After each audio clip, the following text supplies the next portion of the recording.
के संपर्क में क्या मिलता है।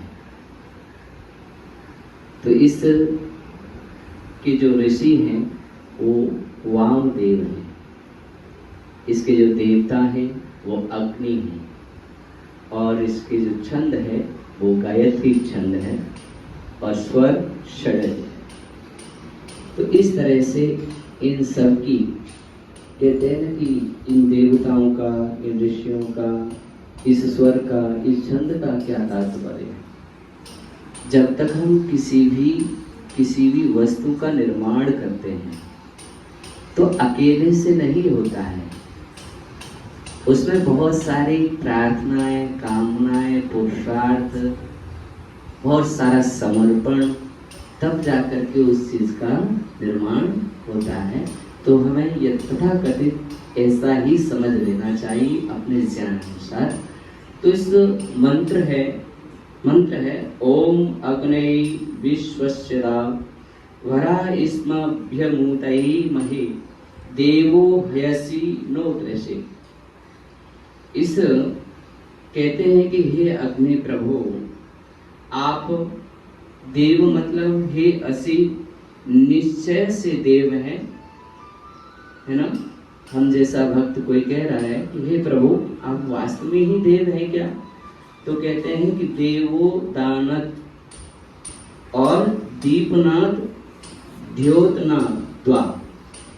देव ये कौन है और देव कहते किसको हैं, तो सब कुछ देने वाले हैं, स्वयं दीप्तमय है, ज्योतिर्मय होते हुए औरों को भी ज्ञान की दीप्ति देने वाले हैं।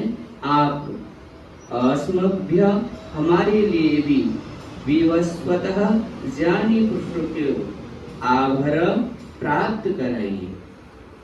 तो इसलिए यहाँ पर ये कह रहे हैं कि देव कौन है और देवताओं की पूजा कैसे करनी चाहिए। तो कहा कि देव पूजा संगति करण दानेशु है। इस श्रुति के माध्यम से, इस भावनाओं के माध्यम से हम देवों की पूजा करते हैं और निश्चित रूप से हमें ज्ञानियों से क्या मिलता है, ज्ञान, विद्या। और ज्ञानी कौन है, तो इस मंत्र में बताया कि जिस प्रकार से महाराज भर्तहरि कहते हैं, नीति शतकम का एक श्लोक है छोटा सा, कि ज्ञान किनको होता है और ज्ञानियों के संपर्क में कौन पहुंचता है। तो कहते हैं और जो उस तक नहीं पहुंच पाता है उन्हें क्या क्या छोड़ना चाहिए। तो महाराज भर्तहरि कहते हैं येषां न विद्या तपो न दानम ज्ञानम न शीलम न गुणो न धर्म तिमिर लोके भूविभार भूता मनुष्य रूपेण मृगा शरन्ति।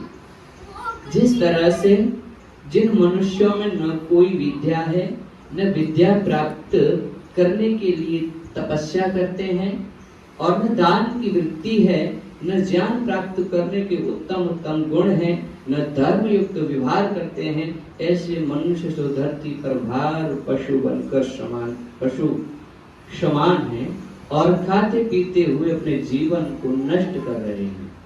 तो ऐसे व्यक्तियों का ज्ञानियों का संपर्क नहीं होता है, ज्ञानियों का संपर्क उन्हें ही होता है। अब कहते हैं कि ज्ञान होना बहुत आवश्यक है, और ज्ञान होना आवश्यक कैसे है और किस लिए है। तो कहते हैं कि भले ही व्यक्ति के अंदर ज्ञान के साथ साथ एक व्यवहार भी बताया है। तो वहां ऋषि लिखते हैं ना, व्यवहार काले प्रवचन नभ्यम व्यवहार काले। तो जो व्यक्ति ज्ञान तो होता है, लेकिन ज्ञान तो बहुत अटूट होता है उसके अंदर, लेकिन जब उसके ज्ञान को व्यवहार के अंदर नहीं उतरता है तब उसके ज्ञान की परिभाषा ऋषि कहते हैं कि क्या है, मनुष्य रूपेण मृगा शरन्ति। उसी के समान है।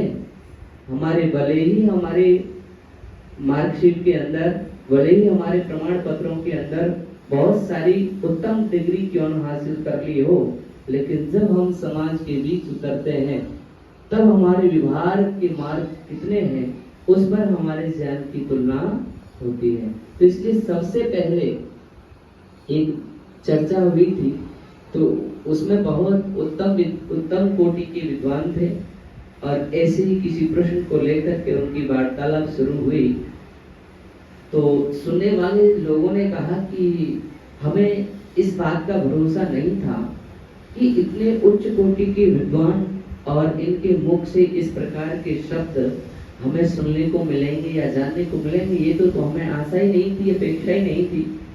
तो इसलिए ऋषि दयानंद कहते हैं कि ऋषि दयानंद बहुत बड़े ज्ञानी तपस्वी तो उनके अंदर है ही, लेकिन उनका व्यवहार सबसे उत्तम था।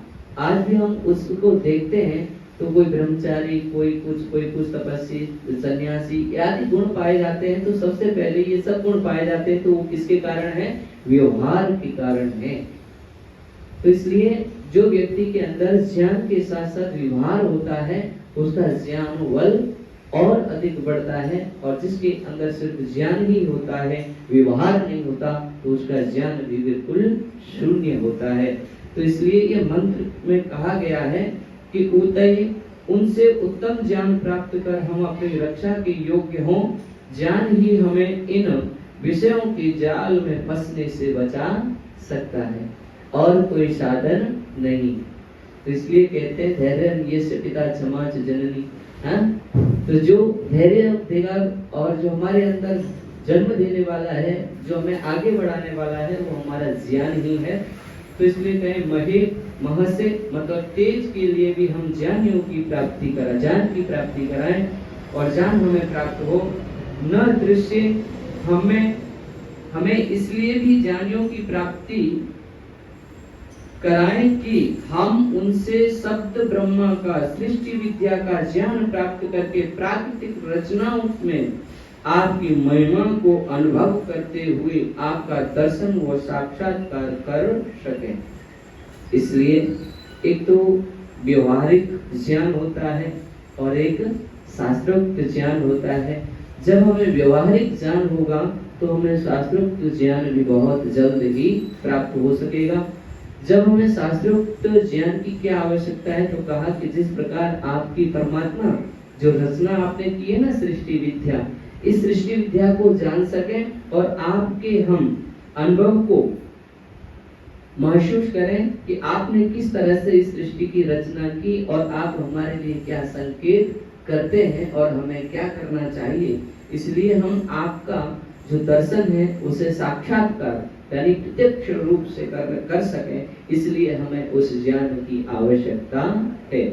तो इसलिए कहते हैं आपकी साक्षात्कार से सब मलिनता को भस्म करके सुंदर गुणों वाले हम इस मंत्र के ऋषि वामदेव बन जाएंगे, है ना।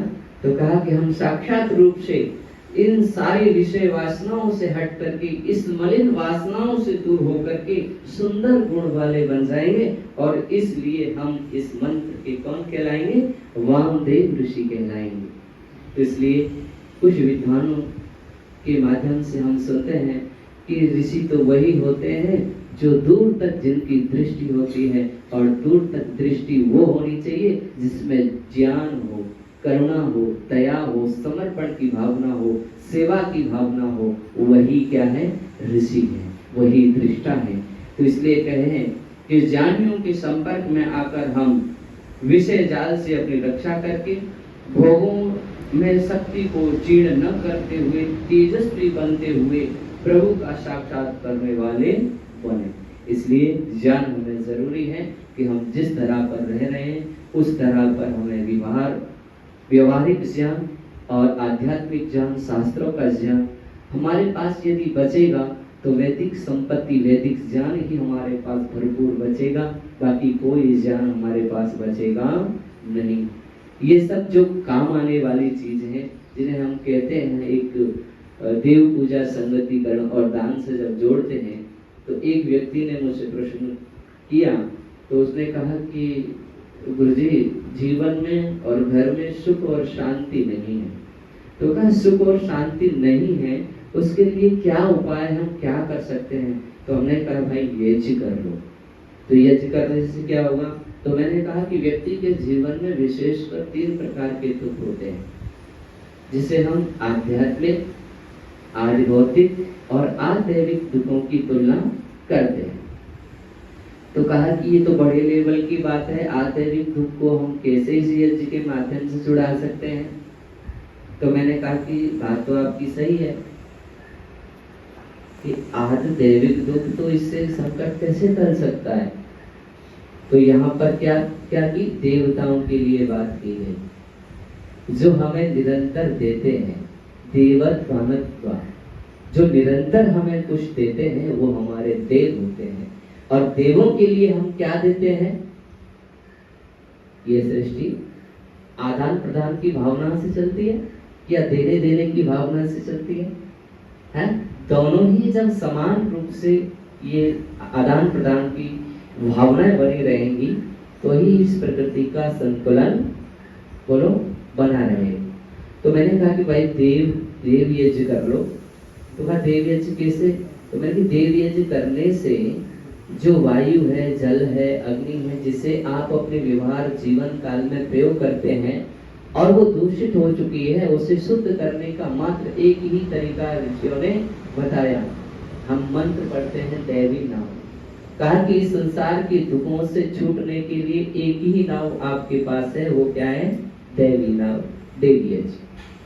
तो उसने कहा कि जब मैंने उस बात को बताया तो मैंने तीनों दुखों के बारे में उसको बताया। तो कहा कि बात तो आपकी सही है, लेकिन मैंने कहा कि ये आपके लिए ही है, मैं के लिए है।